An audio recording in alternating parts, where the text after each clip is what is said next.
being self-conscious is totally evil. We can just say that it resulted from the eating of the forbidden fruit. That was the result of the primordial sin. But the fact that it says that Etz Hadat Tov that the Etz Hadat of knowledge, knowledge we're going to explain more and more after the science, that knowledge has these two sides to it, good and evil, means that there is something good also about that da'at, which is self-consciousness. What can be good about Hargashat HaYesh? If a person recognizes and feels that his somethingness is continually being created from the divine nothingness. He does feel himself. I do feel myself. I'm here. I'm not nothing. There are some great tzaddikim maybe that don't feel themselves at all. But I'm sitting here. I do feel myself to some extent. But when can that be okay? Not just okay. It can be actually the will of Hashem. Hashem, in the final analysis, even the sin itself is predestined. It's also a very, very deep concept in Kabbalah. Sin is free choice. We have free choice, either to sin or not to sin. So Adam and Eve also had free choice. They didn't have to sin. But after they sinned, it says, Norah Elot al Bnei Adam. There's a verse in Psalms that says that it was predestined. It had to happen.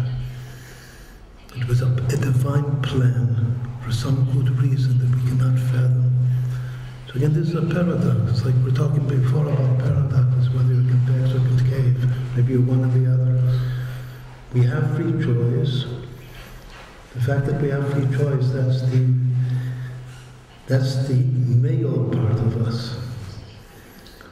The fact that everything is predestined, together it does not negate the free choice. That's something we can't understand. But that's the concave part of us, inside. That is all Hashem. It's all coming from Hashem. So there must be some good purpose, even in the result of the sin itself. Yeridat Tzorech Aliyah, descent is for the sake of ascent. To reach a place of ascent that you could not possibly have reached without the descent. So again, when is Hargashat HaYesh? When can it be positive? If I feel that I do feel myself as something, but I also experience simultaneously that I am being recreated every second. If a person has total Hargashat HaAyin, nothing, he doesn't even experience recreation. He doesn't have to experience recreation because he is nothing. He doesn't feel himself at all. But God wants us to know that we're created and we're being recreated every second. As it says in Tanya, that would the nothing that is creating us disappear, we would disappear, I would disappear. I'm something, but I could disappear this very moment if the source of divine nothing would stop, chas v'shalom, God forbid, I would also cease to exist. So that's something that Hashem wants us to feel. And what does this have to do with science? The problem with science, what is the problem? The problem is that science studies the something, the material, substance. It's just that little by little, science itself is becoming more aware of the existence of something which is nothing, which is not exactly something. One of the greatest physicists that discovered quantum mechanics said that an electron is not a thing. It's not an object. It's something else. I can't define it. In quantum theory, you can't define what an electron is because it's not a thing. It's not a thing like this. It's like people think of things. And so it goes, well, everything. And later in quantum mechanics, tell us something that develops. The vacuum is not a vacuum. Things are being created. Virtual particles are being created every split instant. So the very concept of recreation, something from nothing, is becoming actually a part of science. This is a very, very positive, a very good development. But that means that science itself is approaching the recognition that the something is coming from nothing. But what was science before that? Even still, even though the scientist will say, okay, but still, what is the mindset of the normal scientist? That he's studying reality, he's studying something. So the more that he's studying something, the more that he becomes identified with something. And that takes him away, that severs his consciousness from God. That's the bad part. But God wants us science. First of all, what is true is true. The science is either true or it's false. If it's true, it's true. So I can't negate that. And that's who made it true? God made it true, because that's the way He created the world.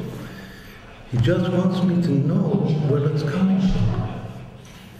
That's all.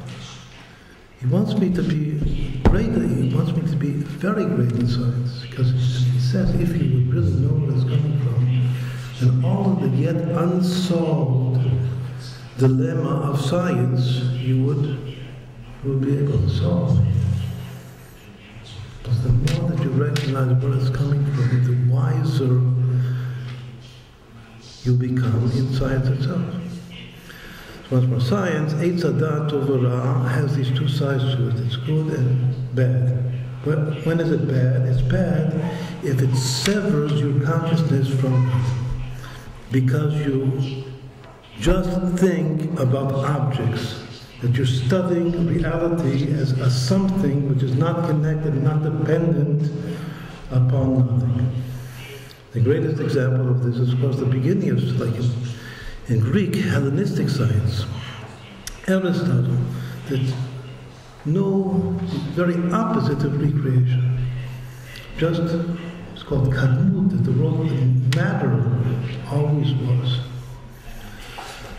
That's the first thing that the Torah negates. No, it wasn't, because God created the world, and He still does create the world. So once more, Eitz HaChaim is a state of pure nothingness, the tree of life. And if a person would be in that state, he really wouldn't die at all. But Eitz Hadat has two sides to it. Had Adam and Eve waited the 3 hours, then the Eitz Hadat would have been just good. Meaning that the experience of self, that God does want that, but it would have been good. What would it mean good? That it would recognize where it's coming from, that's all. To always be aware of where I'm coming from. Me'ayin bata, that's the expression, be careful. From where do you come? Me'ayin, you come from nothing. And every second you're coming from. Me'ayin bata.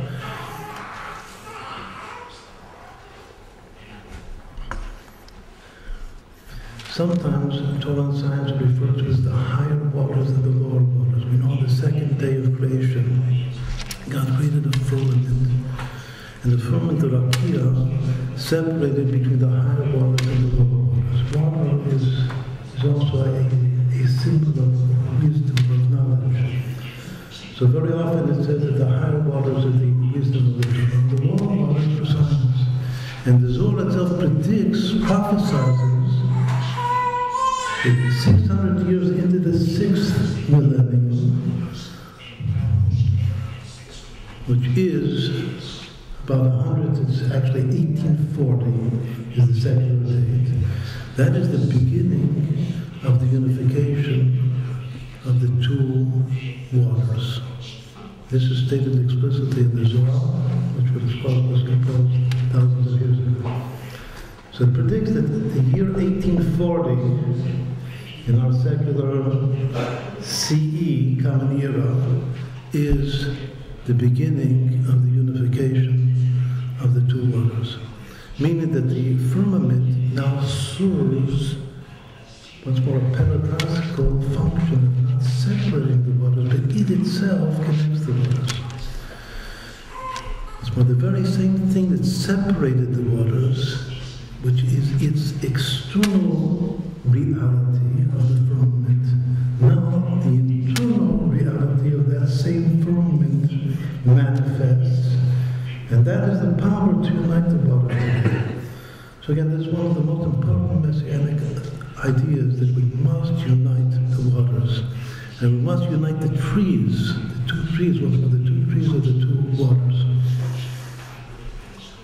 The simple idiom and symbol is that the trees have to be watered. Because trees live on water. And the higher waters water the tree of life, and the lower waters water the tree of knowledge. And what we want, the final state of being, is that there should be a tree of life, together with a tree of knowledge of good, of only good, both together. As we said before, there's no different, the place seems to be the same place. One of the limitations of physicality is that you can't have two things that occupy the same position. In the spiritual realm, two things can be in the same place. So also here, this is the classic example that brought two things to occupy the same place, which is the tree of life and the tree of knowledge of good, which means rectified science together with Torah. That is the challenge of our generation. That's what many people are trying to reach as much as possible, this state of unification between the waters and between the trees. So now let's do number 1 Gematria today. If I take these two concepts, the two spiritual concepts, which is Hargashat Ha'ayin and Hargashat Ha'yesh. Chaim will write the words now, the whole thing. Hargashat Ha'ayin plus Hargashat Ha'yesh. But I'm not talking about Hargashat, the rectified Hargashat Ha'yesh, to feel something in a rectified state, which means to feel where it's coming from. Then the number that we arrive at is 2,197. Whoever wants to learn how to do Gematria, Chaim will be happy to instruct you afterwards. Maybe there are many other people here that will teach you how to calculate Gematria.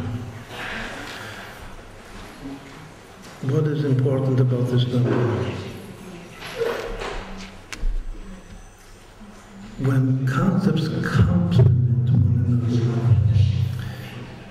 when two things are like two sides of one coin or one full picture, one of the indications in Kabbalah is that you get either a perfect square, or sometimes more, a perfect cube, a perfect power of some basic number in the Torah.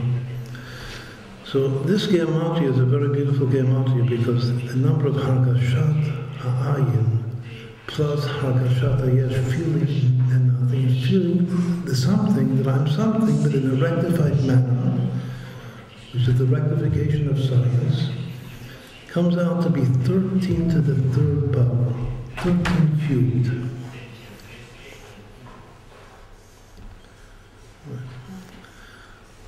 Cube means in 3 dimensions.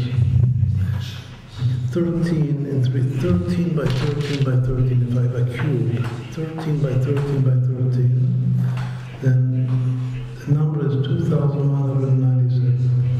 That is the union of these two very basic concepts, which correspond to the two trees in the Garden of Eden. What is the number 13? 13 is Echad. 13 is the number of the word one. So what this teaches is every Gematria it's worthwhile doing the Gematria and contemplating the Gematria, but there's some teaching behind it, some meditation behind it. Obviously, there are different types of souls. There are souls that are attracted, that are drawn to numbers, and if the number is also has a beauty to it. There's something very beautiful, like this number is a very beautiful number, 2,197, because it's 13 cubed. So, what does it mean? It means that there's something about this number that three-dimensional reality which is actually yesh, but it's all one.